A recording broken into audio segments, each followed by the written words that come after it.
الحمد للہ رب العالمین والعاقبۃ للمتقین والصلاة والسلام علی سید الانبیاء والمرسلین وعلی آلہ واصحابہ الطیبین الطاہرین اما بعد فاعوذ باللہ من الشیطان الرجیم بسم اللہ الرحمن الرحیم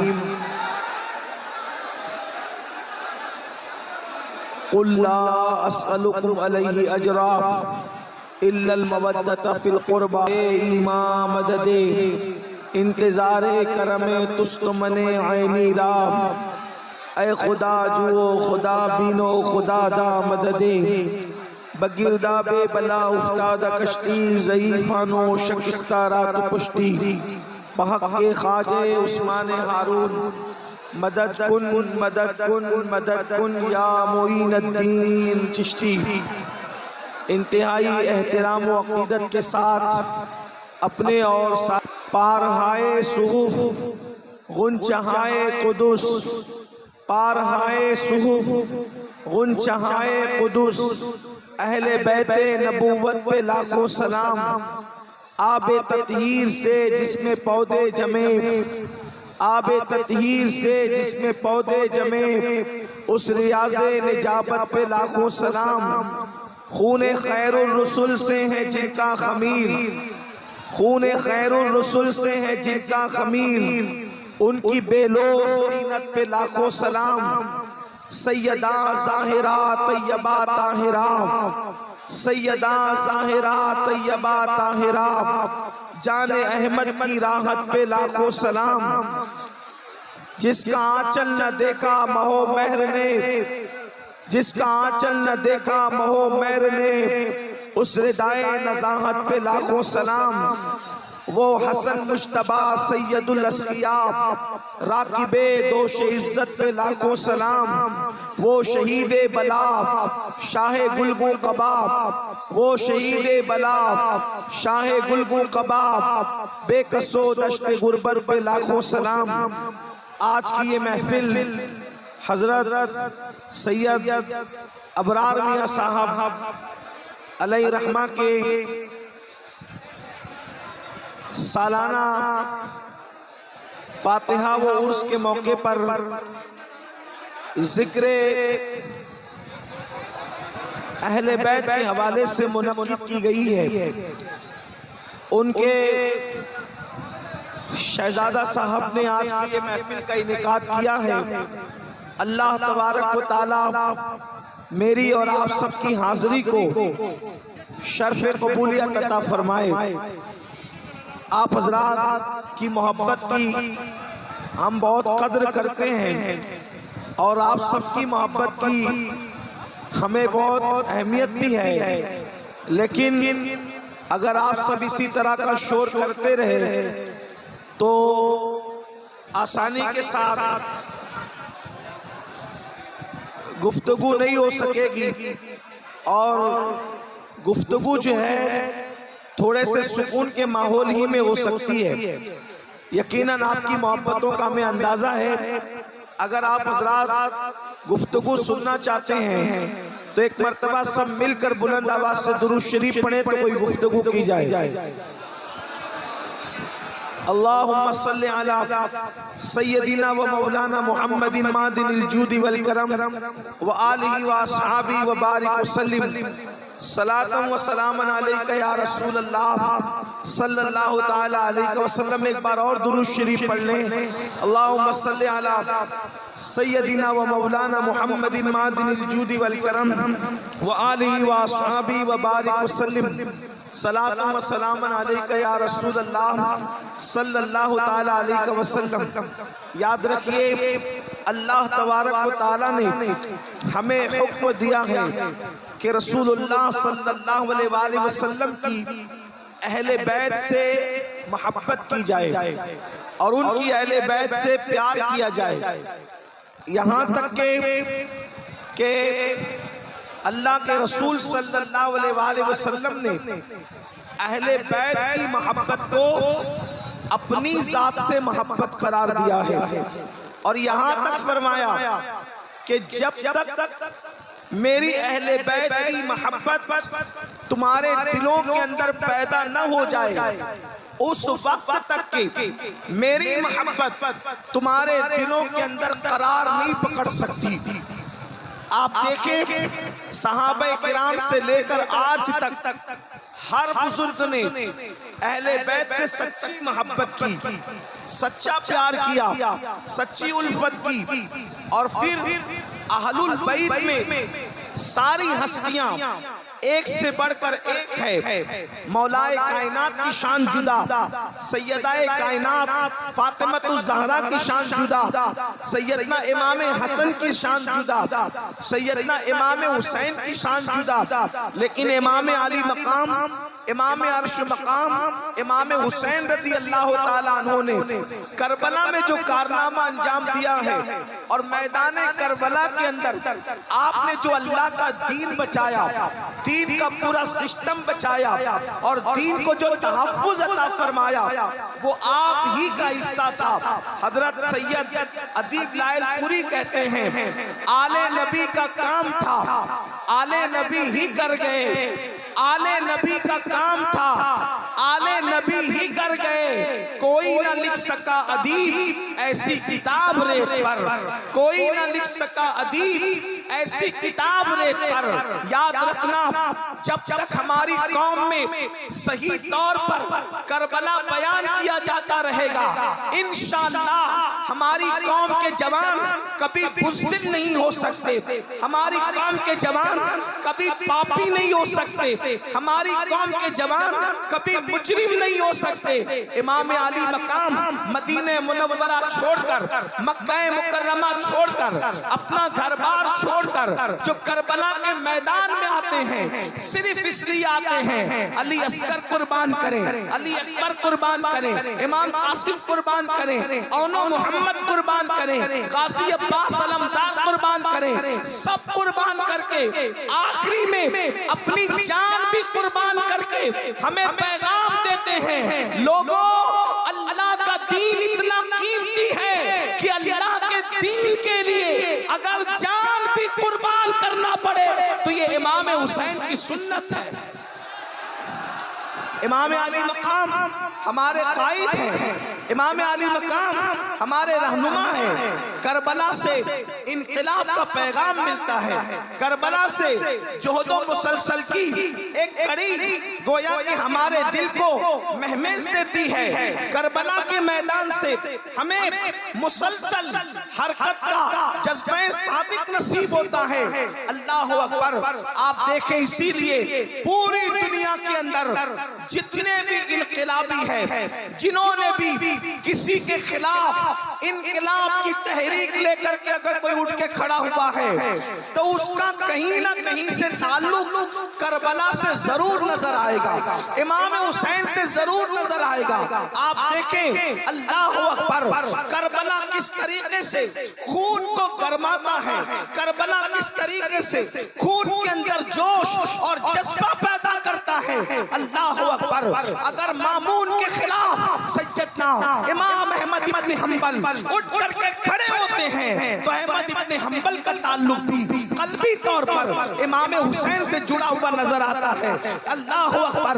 امام غزالی اگر فلسفے کو کلمہ پڑھاتے نظر آتے ہیں تو ان کا تعلق بھی امام حسین سے نظر آتا ہے۔ اسی طریقے سے اللہ اکبر! سرکار غوث اعظم بغداد کی سرزمین پر دین کو زندہ کرتے نظر آتے ہیں تو ان کا تعلق بھی میدان کربلا سے نظر آتا ہے۔ ہندوستان کی سرزمین پر 90 لاکھ کو کلمہ پڑھانے والے سرکار غریب نواز جو اتنا بڑا انقلاب پیدا کرتے ہیں ان کا تعلق بھی میدان کربلا سے نظر آتا ہے۔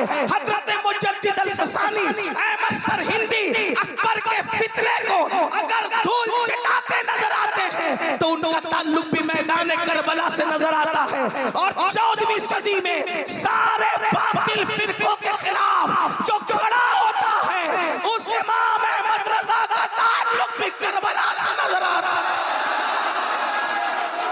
ہر انقلابی اس کا تعلق آپ کو یا تو نسبی طور پر یا تو قلبی طور پر کربلا سے ضرور ملا ہوا نظر آئے گا۔ جو قومیں امام حسین سے اپنے رشتے کو منقطع کر لیتی ہے، اپنے رشتے کو کاٹ لیتی ہے، وہ قومیں بزدل ہو جاتی ہے، وہ قومیں آوارہ ہو جاتی ہے۔ آئیے بہت طویل گفتگو نہ کرنے کی بجائے میں اختصار کے ساتھ کام لیتے ہوئے دو تین باتیں عرض کرتا ہوں۔ مسلمانوں، اللہ اکبر، اللہ کے رسول علیہ السلام نے ارشاد فرمایا، احب اللہ من احب حسینہ، جس نے میرے حسین سے محبت کی اس سے اللہ محبت کرتا ہے، جس نے میرے حسین سے محبت کی اس سے اللہ محبت کرتا ہے۔ اللہ اکبر، اس کا مطلب یہ ہے اگر اللہ کا محبوب بننا ہے تو مولا حسین سے، امام علی مقام سے محبت کرو، ان سے پیار کرو۔ لیکن ایک چیز آپ سے عرض کرنا چاہتا ہوں، اے میری قوم کے جوانوں، آج آپ اتنی بڑی تعداد میں ذکر اہل بیت سننے کے لیے آئے ہیں، لیکن ایک تھوڑی سی گفتگو میرے درد دل کے حوالے سے آپ کی خدمت میں پیش کرنا چاہتا ہوں۔ اگر آپ توجہ فرمائیں تو بڑی خوبصورت سی بات عرض کروں۔ اللہ اکبر، اللہ نے آپ کو جوانی عطا کی ہے، اللہ نے آپ کو خوبصورت جوانی دی ہے، اللہ نے آپ کو طاقت دی ہے، اللہ نے آپ کو قوت دی ہے۔ دیکھو، جو جس سے محبت کرتا ہے، جو جس سے پیار کرتا ہے، وہ اس کی اداؤں کو اپناتا ہے، وہ اس کی اداؤں پر عمل کرتا ہے۔ مثال کے طور پر اگر ایک باپ سے بیٹا محبت کرتا ہے تو بیٹا کہتا ہے میرے باپ نے اتنی محنت کر کے دولت جمع کیا، میرے باپ نے اتنی محنت کر کے گھر بنایا، میرے باپ نے اتنی محنت کر کے پراپرٹی کو اکٹھا کیا، اب میں اس کی دولت کو کیسے ضائع کروں، اب میں اس کی دولت کو کیسے خطرے میں ڈالوں۔ اللہ اکبر، آپ مجھے بتائیں، باپ کی محنت سے کمائی ہوئی دولت پر پیار کرنے والا بیٹا کبھی سوالیہ نشان کھڑا نہیں کرتا۔ اب آپ سے پوچھتا ہوں، ہم شہزادہ رسول امام حسین سے محبت تو کرتے ہیں یا محبت کا دعویٰ تو کرتے ہیں، بتائیں امام حسین کی قربانیوں کی ہم نے کیا قدر کی ہے، امام علی مقام کی محنتوں کی ہم نے کیا قدر کی ہے؟ بتاؤ، جب سنیوں کا بچہ یہ یقین رکھتا ہے کہ کربلا میں امام صرف اور صرف اللہ کا دین بچانے کے لیے گئے تھے، تو بتائیے ہم دین پر کتنا عمل کرتے ہیں۔ اللہ اکبر، اذان ہو رہی ہو اور اللہ اللہ ہم دنیا کی باتوں میں مصروف ہو، اذان ہو رہی ہو اور ہم لوگ جو ہے موبائل پر گیم کھیل رہے ہوں، اذان ہو رہی ہو ہم دوستوں کی محفل سجا کے بیٹھے ہوں، اذان ہو رہی ہو ہم مسجد کو ویران کر کے بیٹھے ہوں۔ آپ سے پوچھنا چاہتا ہوں مسلمانوں، اگر باپ کی کمائی کو کوئی پیروں تلے کچلے تو باپ کے دل پر کیا گزرتی ہے؟ اے میری قوم کے جوانوں، باپ کی محنت پر کوئی پانی پھیرے تو باپ کے دل پہ کیا گزرتی ہے؟ یہ جو نمازیں، یہ جو اذانیں آج ہر گھر میں گونج رہی ہے، دیہات گونج رہی ہے، شہر گونج رہی ہے، اس میں امام علی مقام کے خاندان کی کتنی محنتیں ہیں۔ اب بتاؤ، جب نمازوں کو ترک کرتا ہوگا مسلمان تو امام علی مقام کے دل پر کیا گزرتی ہوگی؟ امام علی مقام کے نانا کے دل پہ کیا گزرتی ہوگی؟ بڑی معذرت کے ساتھ اللہ اکبر، لوگوں کے دیکھا دیکھی آج میری قوم کے جوانوں کا حال بھی یہ ہو چکا ہے۔ اللہ اکبر، نماز نہ پڑھو پھر بھی ہم جنتی ہے، کچھ پاک نہ رہو پھر بھی ہم جنتی ہے، نشے میں ڈوبے رہو پھر بھی ہم جنتی ہے، عورتوں پہ پاپ کی نظر ڈالتے رہو پھر بھی ہم جنتی ہے۔ یاد رکھنا مسلمانوں، جنت اتنی سستی نہیں ہے، جنت اتنی آسان نہیں ہے۔ اللہ اکبر، یاد رکھو۔ آؤ میں تمہیں بتاؤں حسین کون سی ہستی کا نام ہے۔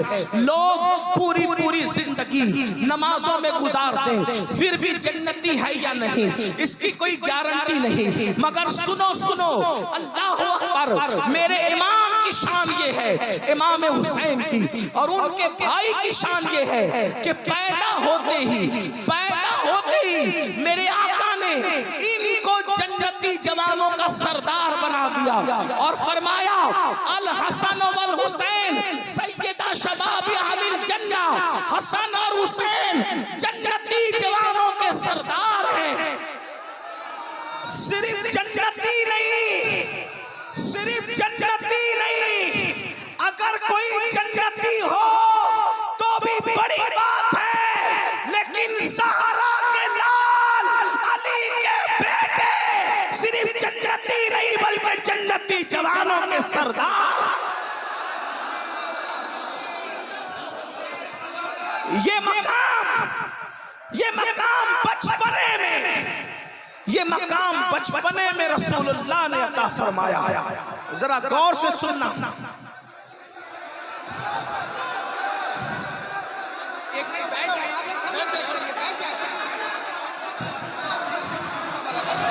بیٹھ جائیں بھائی کوئی کسی کو نہ کہے، کھڑے ہیں کھڑے رہنے دیں، کھڑے اچھے سے. ہلو آپ کو سید صاحب کا خطاب سننا ہے. دیکھو بھائیو، ٹائم بہت سکون کے ساتھ ٹائم بہت ہو رہا ہے، آپ لوگ بیٹھ جائیں، خاموشی کے ساتھ بیٹھ جائیے، محبت کے ساتھ بیٹھ جائیے. دیکھو مجھے یہ ادب کی محفل ہے، آپ لوگ بیٹھ جائیے. مجھے وقت پر یہاں سے نکل جانا ہے، ایئرپورٹ پہنچنا ہے. میرے پاس 35 سے 40 منٹ کا ٹائم صرف ہے. اگر آپ سننا چاہتے ہیں تو سن لیں، نہیں تو کوئی بات نہیں. ایک بات یاد رکھیں، دینی محفل میں سر نہیں دیکھے جاتے، بھیڑ نہیں دیکھی جاتی. یہ محفلیں بھیڑ دکھانے کے لیے نہیں ہیں، یہ محفلیں دل بدلنے کے لیے ہیں. بھیڑ سیاسی جلسوں میں دکھائی جاتی ہے، ان کو ضرورت ہوتی ہے، ہمیں ضرورت نہیں ہے بھیڑ کی. آپ کی بھیڑ دیکھ کر ہم اللہ کا شکر ضرور ادا کرتے ہیں کہ اللہ ذکر رسول سننے کے لیے تو نے اتنے بندوں کو بھیج دیا، لیکن ہمارا کلیجہ یہ بھیڑ جلسے میں دیکھ کر کے ٹھنڈا نہیں ہوتا. ہمارا کلیجہ اس دن ٹھنڈا ہوگا جتنی بڑی تعداد میں تم جلسے میں آتے ہو، اتنی بڑی تعداد میں جب تک فجر کی نماز میں نہیں آؤ گے تب تک ہمارا دل ٹھنڈا نہیں ہوگا. میری قوم کے جوانوں تھوڑی دیر بعد سن لو، جو کھڑا ہے کھڑا رہ کے سن لے، جو بیٹھا ہے بیٹھے سن لے، لیکن سن لے مختصر بات. دیکھو آپ نے 3-4 منٹ ایسے ہی ضائع کر دیے. ایک بار نبی اور آل نبی پر جھوم کر درود شریف پڑھے، بات آگے بڑھتی ہے. اللہم صلی علی سیدنا و مولانا محمد مہدن الجود والکرم وآلہ وصحبہ وبارک وسلم صلاة و سلاما علیکہ یا رسول اللہ، صلاة و سلاما علیکہ یا جد الحسن والحسین. بچپنے ہی میں اللہ کے رسول صلی اللہ علیہ وآلہ وسلم نے دونوں شہزادوں کو یہ مقام عطا کیا. کیا حسن اور حسین جنتی جوانوں کے سردار ہیں، یہ اپنے نبی کا اختیار ہیں. جس کو چاہتے ہیں جنت ہبا کرتے ہیں، جس کو چاہتے ہیں جنت بیچ دیتے ہیں، جس کو چاہتے ہیں جنتی جوانوں کا سردار بنا دیتے ہیں. اس کی عکاسی، عقیدے کی عکاسی کرتے ہوئے، ان اختیارات کی عکاسی کرتے ہوئے اعلیٰ حضرت کے سچے جانشین اپنے 2 مصروں میں کہتے ہیں جہاں بانی عطا کر دیں بھری جنت ہبا کر دیں، جہاں بانی عطا کر دیں بھری جنت ہبا کر دیں. نبی مختار کل ہیں، جس کو جو چاہے عطا کر دیں. نبی مختار کل ہیں، جس کو جو چاہے عطا کر دیں. اور جہاں میں ان کی چلتی ہے وہ دم میں کیا سے کیا کر دیں، زمین کو آسماں کر دیں، سریا کو سرا کر دیں. حضور کا اختیار ہے. اپنے اختیار سے بچپنے میں امام حسن اور امام حسین کو جنتی جوانوں کا سردار قرار دیا. اب آپ سے پوچھتا ہوں، امام علی مقام امام حسن کو جب جنتی جوانوں کا سردار قرار دیا، امام حسین کو جنتی جوانوں کا سردار قرار دیا، اب بتائیں ان لوگوں کو محنت کی کیا ضرورت تھی؟ کیا ضرورت تھی مدینہ منورہ کی پھولوں کی سیج کو چھوڑ کر کربلا کی تپتے ہوئے ریگزار پر پہنچنے کی کیا ضرورت تھی؟ وہ تو گھر بیٹھے جنت کے مالک بن گئے تھے، جنتی جوانوں کے سردار بن گئے تھے۔ اگر یہاں پر علماء، ذمہ دار علماء موجود ہیں، وہ میری بات کی تائید کریں گے، اور اگر غلط کہہ رہا ہوں تو میری اصلاح کریں گے۔ اس پورے مجمع میں منبر سے لے کے نیچے تک امید کر سکتے ہیں کہ ہم جنتی ہیں۔ یہاں کوئی یقین کے ساتھ حتمی طور پہ نہیں کہہ سکتا کہ میں جنتی ہوں۔ بولو کوئی کہہ سکتا ہے یقینی طور پہ کہ میں جنتی ہوں؟ امید کی جا سکتی ہے، یقین کی بات نہیں کی جا سکتی، اس لیے کہ مجمع الزوائد میں اللہ کے رسول کی حدیث ہے، آقا ارشاد فرماتے ہیں جو اپنے آپ کو قطعی اور یقینی جنتی کہے، میں محمد اعلان کرتا ہوں کہ وہ جہنمی ہے۔ امید بھی کرو، اللہ سے ڈرو بھی، لیکن امام حسن اور امام حسین ایسے یقینی اور قطعی جنتی ہیں، جیسے جنت کا ہونا یقینی ہے ویسے حسن و حسین کا جنتی ہونا یقینی ہے۔ اس کی وجہ کیا ہے؟ جس زبان نے بتایا، توجہ کرنا، اتنا قطعی اور یقینی جنتی ہونا کیسے ہے؟ جس زبان نے بتایا کہ جنت ہے، اسی زبان نے بتایا کہ حسن اور حسین جنتی جوانوں کے سردار ہیں۔ جو زبان جنت کی خبر دے رہی ہے وہی جوان ان کے سردار جنت ہونے کی خبر دے رہی ہے، سرداران جنت ہونے کی خبر دے رہی ہے۔ لیکن آپ سے پوچھتا ہوں، اللہ اکبر، بچپنے میں جن کو جنتی جوانوں کا سردار بنایا گیا ان کو محنت کی کیا ضرورت تھی؟ ان کو عبادتوں میں کثرت کی کیا ضرورت تھی؟ اللہ اکبر، ان کو صدقہ اور خیرات کی کیا ضرورت تھی؟ لیکن آپ دیکھیں، لمحہ بھر بھی امام حسین کا زندگی کا ایک پل بھی کبھی دین کے مخالفت میں نہیں گزر رہا ہے، کبھی سستی اور غفلت میں نہیں گزر رہا ہے، بلکہ اللہ اکبر، ہر لمحہ عبادت، ہر لمحہ عبادت، ہر لمحہ اللہ کو راضی کرنے کی کوشش۔ اللہ اکبر، یہاں تک کہ اللہ اکبر زندگی کی جو آخری شب تھی اس میں بھی یزیدیوں سے مہلت مانگی، آج کی رات دے دو تاکہ ہم کثرت سے قرآن مقدس کی تلاوت کر سکیں،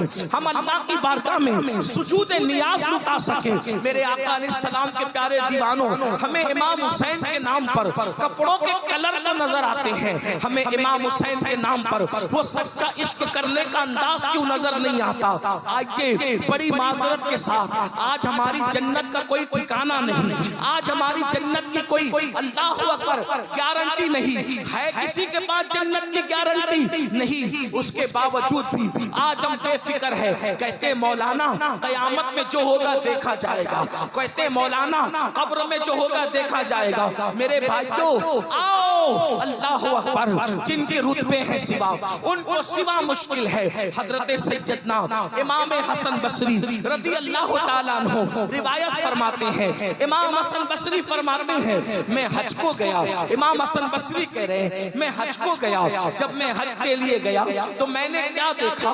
اللہ اکبر، کوئی بندہ ہے، امام حسن بصری کہتے ہیں میں حج کے لیے گیا تو میں نے دیکھا کوئی بندہ ہے اور وہ بندہ زمین سے ایسے چپکا ہوا ہے، زمین سے ایسے لگا ہوا ہے جیسے گیلا کپڑا، جیسے گیلا کپڑا زمین پہ رکھو تو وہ کپڑا کیسے زمین پہ چپک جاتا ہے، ایسے ہی کوئی بندہ زمین پہ چپکا ہوا ہے اور اللہ کی بارگاہ میں وہ بندہ دعا کر رہا ہے، اے اللہ میری مغفرت فرما دے، اے اللہ میری مغفرت فرما دے، اے اللہ میری مغفرت فرما دے، اور وہ روتا ہے، اس کے آنسو سے داڑھی تر ہوتی ہے اور داڑھی سے آنسو ٹپک ٹپک کر زمین تر ہوتی ہے۔ میں تڑپ گیا، یا اللہ یہ کوئی دیہاتی تو نہیں، یا اللہ یہ کوئی دیہات کا رہنے والا تو نہیں، شاید اس دیہاتی کو کسی وائز نے، کسی کم پڑھے لکھے مقرر نے زیادہ اللہ کا خوف دلا دیا، اس لیے کہ اللہ سے خوف بھی، اللہ کا خوف بھی ہونا چاہیے اور اللہ سے امید بھی رکھنا چاہیے۔ ایمان امید اور خوف کی درمیانی کیفیت کا نام ہے، جو خوف رکھ کر نا امید ہو جائے یہ بھی مومن کی شان نہیں، اور جو امید اتنی کر لے کہ بے خوف ہو جائے یہ بھی مومن کی شان نہیں۔ ایمان ایمان امید اور خوف کے بیچ کی درمیانی کیفیت کا نام ہے. تو حضرت امام حسن بصری فرماتے ہیں اس رونے والے، اس آہو بکا کرنے والے شخص کے حوالے سے میں نے سوچا شاید کسی کم پڑھے لکھے قصہ کو وائز نے اتنا ڈرا دیا اس دیہاتی کو کہ یہ بیچارہ رو رو کر جان نہ دے دے. لیکن جب لباس دیکھا، لباس پہ توجہ دی، امام حسن بصری کہتے ہیں جب میں نے لباس پہ توجہ دی تو اس وقت تو میں نے سوچا یہ لباس تو شہزادوں کا لباس ہے، یہ کسی دیہاتی کا لباس نہیں. اس کے بعد سجدے کے انداز نے بتایا یہ کسی دیہاتی کے سجدہ کرنے کا انداز نہیں. ایسے میں اللہ سے دعا کرنے لگا، اے اللہ اس بندے کو توفیق دے کہ یہ جلدی سر کو سجدے سے اٹھائے، کہیں اس کی روح نہ نکل جائے، کہیں اس کی جان نہ نکل جائے. یہ مغفرت کے لیے رو رہا ہے، یہ اللہ کے خوف سے رو رہا ہے، یہ اللہ کے عذاب کو یاد کر کے رو رہا ہے، یہ خشیت ربانی سے آنسو بہا رہا ہے، اس کی جان نہ نکل جائے خوف خدا میں. میں نے دعا کیا مولا اس کو توفیق دے کہ یہ سر سجدے سے اٹھائے تاکہ میں اس کو سمجھاؤں اللہ کے بندے اتنا نہیں روتے، اللہ سے امید بھی رکھتے ہیں. امام حسن بصری فرماتے ہیں لیکن جب اس شہزادے والا تبار نے سجدے سے سر کو اٹھایا، جب سر سجدے سے اٹھایا تو میں اس کی کیا اصلاح کرتا، میں اس کو کیا سمجھاتا. میری اصلاح ہو گئی کہ وہ زمین سے چمٹ کر اللہ کے خوف سے رونے والا کوئی اور نہیں تھا، وہ جنتی جوانوں کے سردار حسین ابن علی تھے جو اللہ کے خوف سے اپنی مغفرت کی دعا اس شان سے کرتے ہوئے رو رہے تھے. مجھے اس دن پتا چلا جب جنتی جوانوں کا سردار آخرت کو یاد کر کے اپنی مغفرت کا سوال کر کے اللہ رب العزت کے خوف سے اتنا آنسو بہاتا ہے تو ہم کو کتنا آنسو بہانا چاہیے. وہ قاری قرآن جس کا کٹا ہوا سر نیزے پہ قرآن پڑھ رہا ہے وہ اتنے آنسو بہائے. اب آپ مجھے بتاؤ اے ہزاروں کی تعداد میں ذکر اہل بیت سننے والوں، میں تم سے پوچھنا چاہتا ہوں امام علی مقام سے محبت کا دعویٰ ہے. ایمان والے دل پہ ہاتھ رکھ کر سوچو آج سے پہلے قرآن کب ہاتھ میں لیا تھا، آج سے پہلے قرآن کب اٹھایا تھا، آج سے پہلے قرآن کی تلاوت کب کی تھی. اللہ اکبر. سالوں سال بیت جاتے ہیں کبھی قرآن ہاتھ میں نہیں لیتے، کبھی قرآن کو ہاتھ میں نہیں اٹھاتے. بتاؤ کیا منہ دکھاؤ گے امام حسین کو، کیا منہ دکھاؤ گے حسین اعظم کے نانا کو، کیا منہ دکھاؤ گے اللہ رب العزت کو کہ مسلمان 3 گھنٹے فلمیں تو دیکھتا تھا، مسلمان گھنٹہ سیریل تو دیکھتا تھا، مسلمان